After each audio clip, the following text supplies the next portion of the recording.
Ternyata mobil ini banyak sekali kejutan.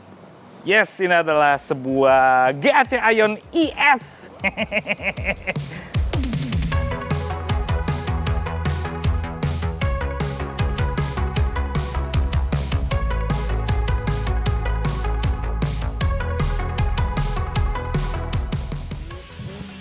Halo YouTube, selamat datang di channel Motomobi. GAC Aion, merek yang baru di Indonesia. Namun, nama GAC sudah lama di dunia, yaitu sejak tahun 1955. Tapi GAC yang divisinya untuk kendaraan dengan energi terbarukan baru tahun 2017. Dan nama Aion sendiri baru terbentuk tahun 2020, yang isinya adalah mobil-mobil yang bertenaga listrik. Faktanya, walaupun baru terdengar nama GAC di Indonesia, di negara asalnya yaitu China, merupakan perusahaan yang sudah termasuk 10 besar pembuat mobil listrik terbesar di Cina sana. Oke, cukup mengenai GAC. Sekarang kami bahas mobilnya. Seperti yang sudah kami ceritakan di awal, Aion baru saja terbentuk tahun 2020. Jadi tidak panjang sejarah tentang mobil ini.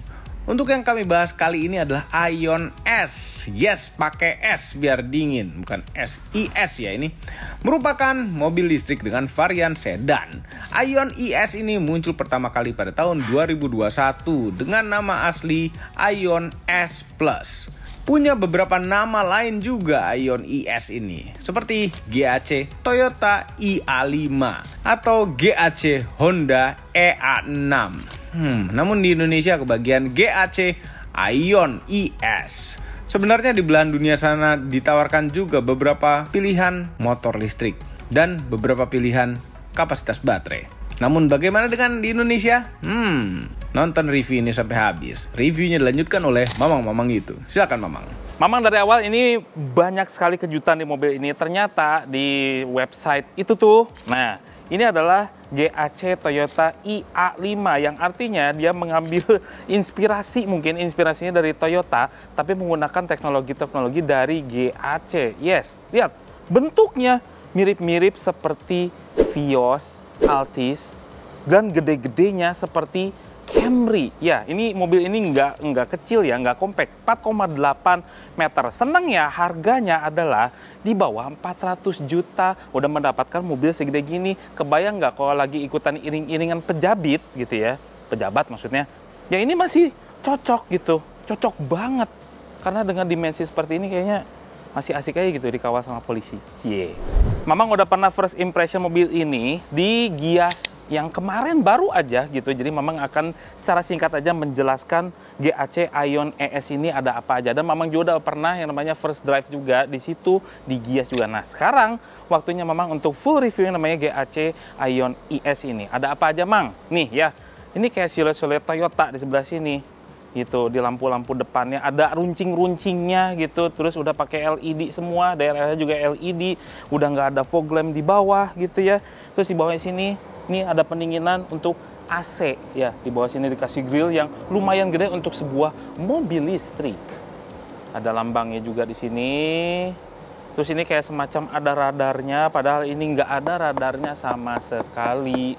Nggak ada sistem ADAS juga nggak ada. Jadi makanya ini mobil sedan termurah listrik yang worth it untuk dibeli. Nah, biasanya sedan itu kan hanya ada Ioniq 6, Seal, BMW i4. Yang paling murah sekarang kemarin itu BYD Seal. Ini lebih murah lagi dengan harga di bawah 400 juta. Udah dapat sedan yang bentuknya keren seperti Toyota. Dengan wheelbase 2,75 meter, ground clearance-nya tergolong lumayan rendah, cuman 120 mm aja. Jadi ini memang benar-benar sedan sekali. Terus juga terinspirasi dari Toyota semua, dari spionnya, dari bukaan pintunya juga mirip-mirip Toyota. Terus juga body-bodinya juga sesolid Toyota gitu ya. Ini benar-benar kalau bisa dibilang diganti aja tuh mereknya. Depannya logonya jadi Toyota, orang kayaknya percaya gitu. Terus dia pakai velg-velg model Toyota zaman dulu ya. Ini pakai velg gunmetal gini, velg 17 inch, dia pakai profil tebal. Kenapa? Supaya lebih empuk. Depannya cakram, belakang cakram dengan profil ban 215 55 ring 17. Toyota sekali. Terus bentuk-bentuk kesininya juga Toyota. Ada kayak krom-kroman gitu nih di atasnya. Ini Toyota banget, lihat. Apa bedanya? Ini kalau diganti pelek Camry ini bagus nih. Atau kalau enggak peleknya Alphard. Mudah-mudahan sama PCD-nya. Ini belakangnya. Seperti ini. Mamang suka bentuk belakangnya. Mungkin ada beberapa orang yang nggak suka. Cuman menurut Mamang, ini keren-keren aja. Lampu yang menyambung di malam hari gitu ya. Bentuk lampunya juga keren. Ada rear defogger, third brake cam, antena hiu, sensor belakang. Udah lengkap semua. Terus biasanya kalau Toyota tuh ada knalpot sedikit keluar gitu. Ini enggak. Cuman sayangnya, Aion ES ini nggak bisa buka bagasi dari sini, nggak ada tombolnya sama sekali. Kalau nggak dari tombol sebelah driver gitu, sebelah kanan gitu ya, ini ada bukanya dari kunci remote-nya. Jadi nggak mau lagi. Bukalah, hai ES, buka, nggak mau. Repot. Dah nggak ada power tailgate-nya kayak gitu, nggak ada. Bagasinya luas, coba lihat. Ini luas sekali. Sampai Mama nggak bisa pegang. Aduh, kursinya kepegang dikit. Ini lebar, panjang.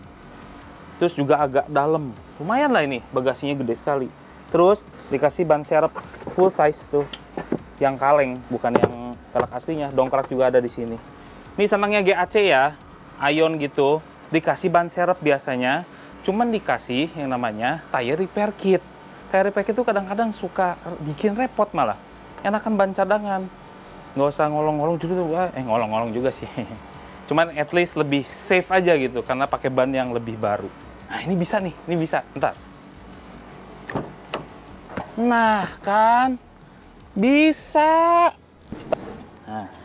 Nah kan ini, sayang sekali nggak dikasih pegangannya gitu. Jadi harus giniin dulu baru dilipat. Nah, ini kursi belakangnya seperti ini. Full sintetis kulit gitu ya. Terus di trim pintunya, ini empuk-empukan di atasnya oke. Sini juga keras. Terus ada silver-silveran seperti ini. Ada bottle holder di bawahnya. Nah ini nih, kemungkinan enak. Kemungkinan. Oh enak duduknya.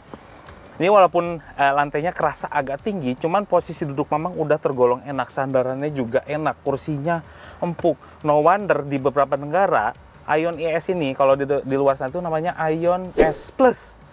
Itu menjadi taksi. Tapi jangan khawatir, kenapa dipakai taksi? Karena memang ada spesialnya, lihat. Ini gede sekali, sampai 10 jari, headroomnya juga masih oke. Ada headrestnya di sebelah sini. Sayangnya nggak ada armrest. Cuman nggak apa-apa, kita coba duduk tengah. Oh masih enak, empuk coy. Empuk. Empuk sekali. Ini ngeblesek gitu loh. Enak duduknya. Nah, kita di belakang sini dikasih apa, Mang? Dikasih AC selangkangan nih, di bawah sini nih. Iya kan, kalau di sini selangkangan nih. Terus di bawah sini itu ada USB-A 2 buah. Sayangnya memang minim sekali untuk tempat nyimpen. Nah, cuman di trim pintu aja untuk bottle holder. Di sini nggak ada kantong, nggak ada apa-apa lagi. Ini bahkan nggak dikasih tempat untuk naruh handphone ketika kita ngecas. Coba ngecas di mana coba? Ini misalnya mau ngecas nih, cuk pakai kabel. Taruh mana? Sini nggak ada. Taruh sini, kan kebanting-banting ya? Atau taruh sini? Kan nggak praktis gitu. Mestinya ada tempat kantong apa kayak gitu. Kalau nggak, nyaruh di belakang sana tuh, di nampan ini. Ini duduknya enak sih. Enak banget. Pemandangannya juga oke. Ada kaca jendela kecil di sebelah sini. Lampunya warna kuning, iya. Dan ini lihat, nyong, nyong, nyong, nyong, nyong, nyong.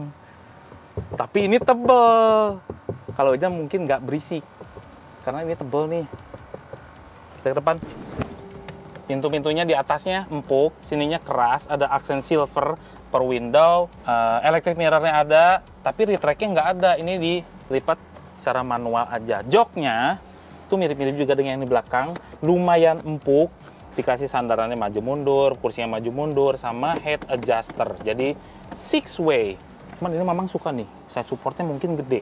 Duh, kebeduk lagi. Tuh kan enak duduknya. Ini serasa dipeluk nih. Joknya enak. Nah, ada beberapa fakta unik ya di sini ya. Seperti dashboardnya. Dashboard ini keras-keras. Ini empuk tapi ya. Di sini keras nih depannya, tapi ini empuk. Nah, ini dashboardnya mengingatkan Mamang sama model-model mobil Toyota di tahun 2000-an. Jadi, mobil ini seperti reinkarnasi mobil Toyota yang dielektrikan yang berasal dari tahun 2000. Mungkin Toyota kalau misalkan bikin mobil listrik di tahun 2000-an, hasilnya seperti ini. Seperti ini juga nih, lihat. Speedometernya, klaster instrumennya tuh mirip-mirip Toyota zaman dulu. Dari font-fontnya, terus ada MID di tengah sini juga berwarna. Cuman ya kayak Toyota banget gitu. Di tengah ini ada apa aja? Nih, kayak gini-gini, informasinya itu ada semua. MID-nya, terus berapa keiritannya, terus tire pressure-nya, tire temperaturnya juga ada. Terus ini keiritannya tapi yang existing yang kita pakai sekarang. Power battery-nya ada juga.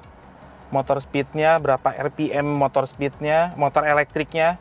Terus juga exterior temperatur, lengkap sekali ya. Battery voltage-nya. Ini speednya berapa? Ini ada bisa dijadiin digital. Ada semua di situ. Terus setirnya juga mengingatkan Toyota yang two spoke kayak Kijang, cuma di reinkarnasi lagi gitu, dimodernkan lagi.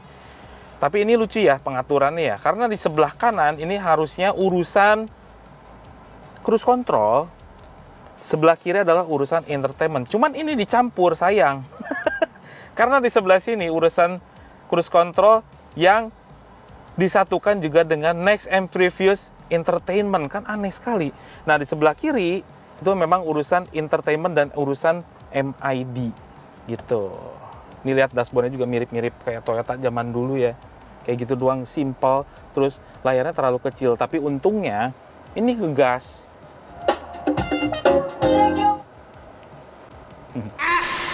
Ini kayak di sini ada apa aja, Mang? Oke, Mamang jelaskan di sini ada drive mode-nya, ada eco, normal, sport. Oke, kalau kita pencet lagi ini tentang urusan permobilan, ada iPedal, terus juga iPedal itu nggak hanya berhenti aja, ada yang creep mode-nya juga, yang artinya dia lebih kenceng regenerasinya. Regen-nya tuh kuat. Terus ada Eco Plus, kalau pengen lebih irit lagi, terus juga ini regen-nya low, normal, high. Ini charging warmer. Charging warmer. Itu artinya apa, Mang? Kalau di negara yang dingin, kita kan di tropis ya, negara yang dingin itu perlu charging warmer supaya pengecasannya itu optimal gitu. Terus juga ada energy flow, ini kalau jalan kayak gimana gitu ya. Eco, normal, sport, driving assist-nya. Ini dikasih tahu kalau kita melewati batas kecepatan, misalnya memang mau ngeset di 110 km per jam, itu akan ngasih tahu, ngasih alarm lah. Ini 200 aja nih. Aksesori, remote unlock, auto wiper, auto door lock, unlock gitu ya. Terus pengaturan AC-nya, comfortnya pengen seberapa, pengen yang soft aja, normal, atau fast. Kalau di Jakarta, kemungkinan di setnya di fast semua, karena pengen cepet, dingin. Fan speednya mau normal atau high, kalau misalnya di auto mode. Ini sayangnya ya, ini nggak ada Apple CarPlay, nggak ada Android Auto, itu nggak ada. Cuman ada Bluetooth, phone aja, sama medianya juga nih. Tapi, senangnya suaranya lumayan. Cuman bassnya kurang panci, keluar treble-nya juga kurang. Cuman udah mulai sedikit lagi aja. Terus tuningannya lucu. Soalnya di sini ada tuningan untuk 3D sound tuh. Nggak sesimpel itu Vergoso. Nih, ada yang close atau yang pengen di driver aja, yang keluar suaranya itu ada di stage sini. Kalau di passenger itu bisa kanan kiri kayak stereo gitu ya. Kalau memang senangnya di driver, jadi kayak berada di kayak lagi dinyanyiin di depan panggung gitu. Terus display, brightness mode, ada Bluetooth, terus apa lagi? Dah, si simple itu vehicle settingnya. Tadi balik lagi ke pengaturan yang tadi kalau Mamang pencet ini. Terus di bawah juga masih ada pencet-pencetan kapasitif gitu ya. Ini pengaturan AC. AC-nya juga sudah dual zone dong. Wah, keren sekali. Ini dual zone AC-nya. Mamang kira ini kanan kiri cuman pajangan doang. Ternyata dua zone. Terus juga ada modenya. Ini sudah lengkap nih. Mana? Ini mah sirkulasi dari luar ke dalam. Oh, ini nih modenya. Modenya mau ke front defogger juga udah ada, muka kaki juga udah ada semburan ini ada di sini nih, kepisah, nggak ada di sini. Terus tempat penyimpanan gimana Mang? Banyak ternyata kalau di depan. Di belakang itu dikit, di depan kebalikannya banyak. Di pintu ada tempat botol holder, di kanan kiri, terus juga ada tempat penyimpanan terbuka. Di sini juga ada tempat penyimpanan lagi, tempat nyimpan kuncinya di sini, cup holder lagi. Ada di sini juga ada box tengah gini, lumayan gede. Terus di sini juga ada, nggak soft close tapi udah lumayan banyak. Terus ada USB-A 2 biji sama power outlet nih 1 biji di depan. Terus juga udah rem tangan jari, ada auto hold, ada drive mode-nya. Terus model transmisinya puter-puteran seperti ini. Jadi udah lumayan modern. Jadi makanya kalau Toyota bikin mobil listrik di tahun 2000-an mungkin jelmaannya akan seperti ini. Duduknya gimana Mang? Ternyata ini duduknya empuk, side supportnya enak, udah gitu. Tapi sayang ya, setirnya belum teleskopik. Cuman Mamang sih udah pas-pas aja kalau segini. Tuh enak nyetirnya tuh. Ada tombol lagi nih sebelah sini nih. Ada iPedal. Oh, bisa ada shortcutnya juga di sebelah sini. Ada untuk unlock kalau kita lagi ngecas, itu biasanya kan suka ngekunci tuh si apa namanya? Gagangnya. Ya itu bisa dilepas dari sini. Terus juga ada manual leveling headlampnya juga ada di sebelah kanan untuk buka bagasi dan electronic stability control. Kamu ngecek mesinnya ya. Nah ini, oh dibuka sama dia, nggak ditutup-tutupin pakai kayak buat bagasi gitu. Nggak, emang nggak cukup sih kalau ditutupin pakai bagasi gitu, ditaruh sini cuman sedikit sekali. Nah ini adalah mesin-mesinnya. Jadi mesinnya dia punya tenaga lumayan besar, ya segede kelasan Vios atau Altis lah, 1800-an, 134 horsepower dengan torsi 225 Nm yang terbagi ke roda depan saja. Ini di atas kertas ya mungkin ini perpaduan antara Vios dan Altis, cuman punya bodi Camry itu aja. Bahkan yang Vios sekarang aja udah punya ADAS, cuman kalau Aion ES ini nggak punya ADAS sama sekali, yang artinya ya iya bener tadi Mamang bilang kalau Toyota bikin mobil listrik tahun 2000-an atau 2005 2008 gitu ya, Altis ya kayak gini. Yuk kita coba aja daripada Mamang panjang lebar ngomong.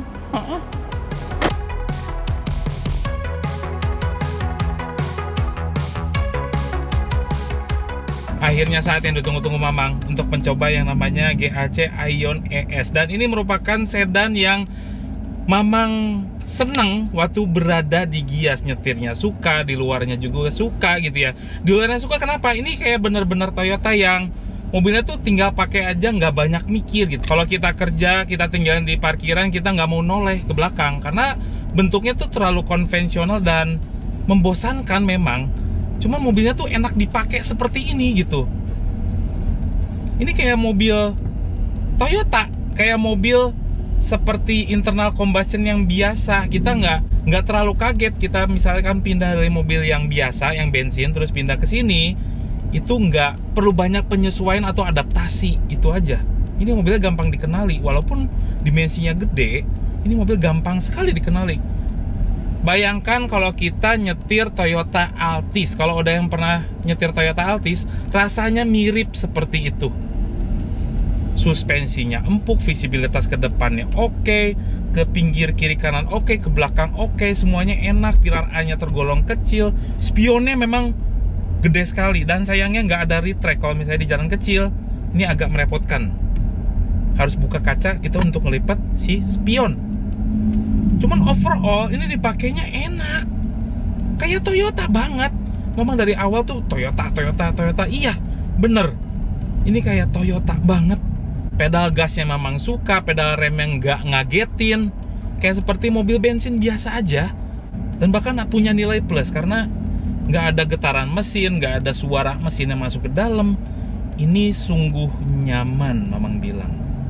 Terus kalau misalnya kita pejabat gitu ya, pengen mobil yang kayak Camry, cuman budgetnya nggak ada. Camry kan mahal ya, udah 800-900an something gitu. Ini dapat 300-an juta, modelnya seperti Camry. Untuk konvoy-konvoy itu masih terbilang ini ada wibawanya mukanya. Iya, karena sedan ini gede gitu. Terus posisi duduknya memang sih oke-oke aja ya, tergolong ergonomis nih. Dan kalau pakai jalan jauh itu nggak pegel karena kursinya udah empuk, ergonomisnya lumayan enak. Dan kakinya tuh nggak terlalu nekuk kayak lantai. Biasanya kalau mobil listrik itu karena baterai di bawah, itu kita posisinya agak jongkok. Kalau ini nggak, ini kayak sedan biasa aja. Agak sedikit lah naik, cuman biasa aja gitu. Sayangnya memang nggak ada fitur ADAS segala macam, itu nggak ada. Bahkan blind spot monitoring juga nggak ada. Sungguh sangat simple. Jadi sistem safety aktifnya tuh kayak ADAS itu nggak ada sama sekali nih mobil. Jadi mobil ini sebetulnya nggak perlu mikir, tinggal masuk ke mobil, setir, dah selesai. Kekedapan kabinnya juga cukup oke, traffic noise-nya juga cukup oke, nggak kedengeran, suara bannya memang sedikit masuk. Kalau Mamang bilang ini sih skornya 7,5 lah dari 10. Ini mobilnya juga tipe sodok-sodokan gitu loh, yang artinya kalau kita ngegas tuh langsung ada tenaganya, torsinya tuh dari awal. Kalau misalnya kita lagi ikut-ikutan konvoy, ini enak sekali nyodok-nyodoknya. Ini mobilnya kayak terkesan kompak, itu padahal panjang nih mobil. Bisa gitu ya GAC ya, kayak nggak takut gitu di sebelah ada motor, ada rintangan apa, ini kayak nggak takut, tinggal sodok-sodok aja gitu. Setirnya memang nggak sedirect mobil ICE ya, ini masih kayak ada feel kita main simulator komputer ya, ada seperti itu. Dan ini tidak ada pengaturan yang namanya setir untuk bisa diberatkan atau misalnya menjadi lebih enteng, nggak ada. Ini settingan defaultnya emang udah segini. Ini enteng nih setirnya, cuman nggak tahu ya kalau kecepatan tinggi apakah lebih memberat atau enggak. Ini harus dicoba di jalan tol. Kita coba iPedalnya, apakah dia berfungsi dengan sempurna sampai berhenti banget. Oh iya nih, regeneratifnya asik. Nah, jadi nggak usah ngerem-ngerem, enak. Oh iya, ngerem, asik. Jalan iPedalnya, bagus. Cuman ada beberapa orang yang mungkin agak kagok ya dengan iPedal ya. Padahal ini sangat membantu sekali. Kalau misalnya kita males ngangkat-ngangkat kaki ke pedal rem di macet-macetan kayak gini, ini mobilnya udah berhenti tuh. Mobil ini punya kapasitas baterai 55,2 kWh. Nah, di luaran sana sebetulnya ada yang sampai berapa kapasitas, itu ada yang lebih banyak lagi dan range-nya tuh lebih panjang lagi. Kalau di Indonesia adalah yang paling rendah 55,2 kWh aja, dan itu bisa menempuh 442 km sekali ngecas, dan itu menurut NEDC juga. Biasanya kalau udah NEDC yang ngetesnya, biasanya aktualnya kalau di Indonesia dicobain ya cuma 350 km sekali ngecas. Dan untungnya mobil ini udah ada sistem fast charging yang lumayan cepet ya, lumayan cepet lah, nggak cepet-cepet amat. Jadi ya sekitar 30-80% itu cuman setengah jam lah, kira-kira segitu.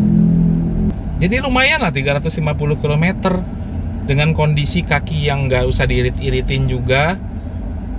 Mungkin untuk dalam seminggu pun itu nggak habis gitu baterainya.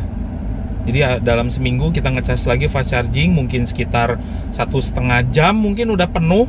Ini mobil udah dipakai seminggu lebih atau 2 minggu gitu. Kalau misalnya jarak tempuh kita 20 km per hari, berarti 1, 2, 3, 10 hari aja tuh belum habis gitu. Nah, sekarang Mamang coba ke jalan-jalan sempit di Jakarta. Gimana rasanya? Apakah cukup praktikal gitu ya GAC Aion S dengan bodi sepanjang ini? Yang penting ini suspensinya itu enak banget. Nih ada polisi tidur lagi. Tuh enak. Tahu nggak, kalau ada yang punya usaha hotel terus pengen beli sedan listrik, ini mungkin bisa menjadi pilihan nih, karena mobilnya tuh nyaman, nggak malu-maluin untuk bawa tamu VIP juga, nggak malu-maluin gitu, bener-bener nggak maluin. Iya, mobilnya gampang sekali ya di handlingnya ya. Handlingnya biasa aja, cuman mampu diterjemahkan sama mobil ini setir-setirnya. Ngeri spionnya ya, spionnya tuh terlalu caping, terlalu lebar spionnya, dan nggak bisa dilipat, itu aja sih kurangnya. Keliru lagi jadi wiper, jadi sennya itu sebelah kiri ya. Suka kebalik-balik terus nih Mamang. Terus ini ada drive mode ya, ada Eco, Normal, Sport. Nah ini Eco-nya aja udah, torsinya tuh udah mulai kerasa gitu ya.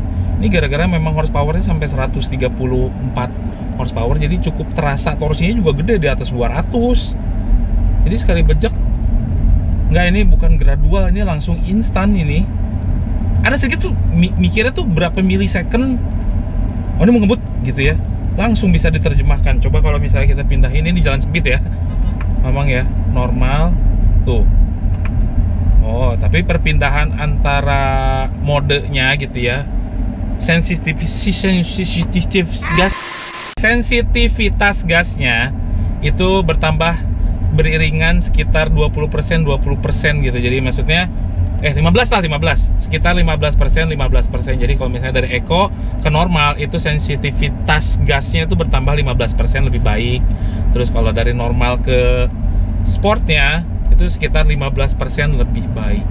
Cuman nggak enak ya memang kalau udah di setting di sport gini gitu ya, ada gejala endat-endutnya sedikit itu pun, jadi agak mual nanti penumpangnya. Kalau di eco itu halus banget jadinya mobilnya.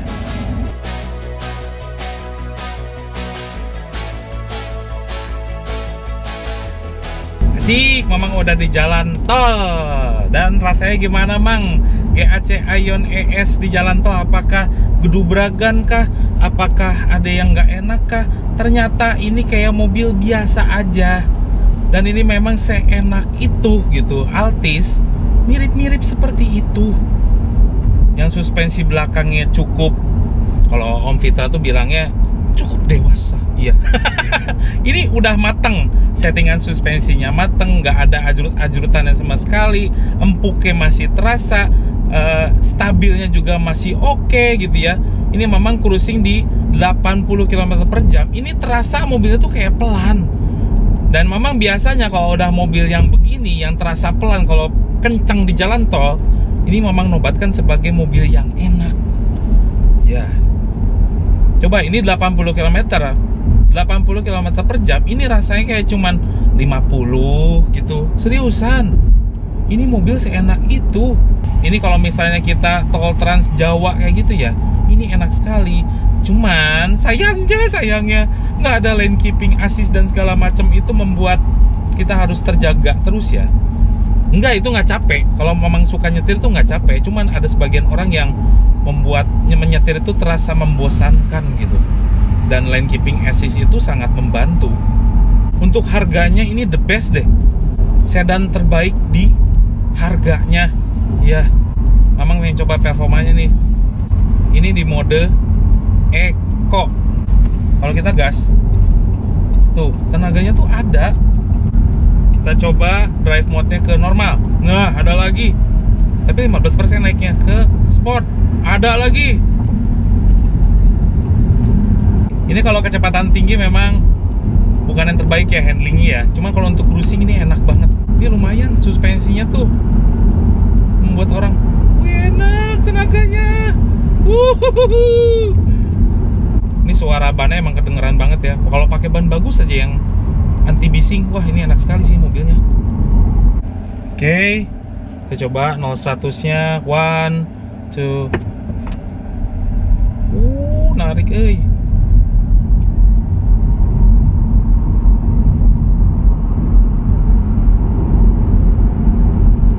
Di speedo lumayan 10,92 0 ke 100-nya. Kondisi nanjaknya 0% sih. Keren lah. 10,92 hampir 11 detik ya, mirip-mirip performanya 1500 atau 1800-nya Altis. Altis kan 9 detikan lah ya. 9, gendut gitu, 9,8-an. Ini 10,92. Mirip-mirip, jadi kayak 1600 gitu performanya ya. Jadi buat siapa Aion ES ini, kalau misalnya kita punya usaha di bidang perhotelan, kalau misalnya pengen sedan untuk antar jemput tamunya, ini bisa jadi alternatif. Kita punya taksi VIP, ini bisa jadi alternatif. Kalau misalnya pejabat pengen pun mobil sekelas Camry tapi nggak kebajetan, ini bisa menjadi alternatif. Karena sedan-sedan itu bentuk-bentuknya kayak VIP model gitu loh stylenya. Itu misalnya untuk orang yang kerja kantoran terus pengen sedan gitu ya, senyaman ini, ini bisa menjadi alternatif juga. Karena harganya tuh sangat menarik, di bawah 400 juta kita bisa dapat mobil senyaman ini, tapi minim fitur, itu aja. Ya mobil yang ditinggalin di parkiran udah selesai. Terus kalau kita misalnya mau ngadem, bisa di mobil ini. Karena ini mobil listrik, tidak menimbulkan polusi. Iya. Overall, mengenai Aion ES, merupakan sedan listrik yang proper, yang paling murah, yang bisa Anda beli sekarang.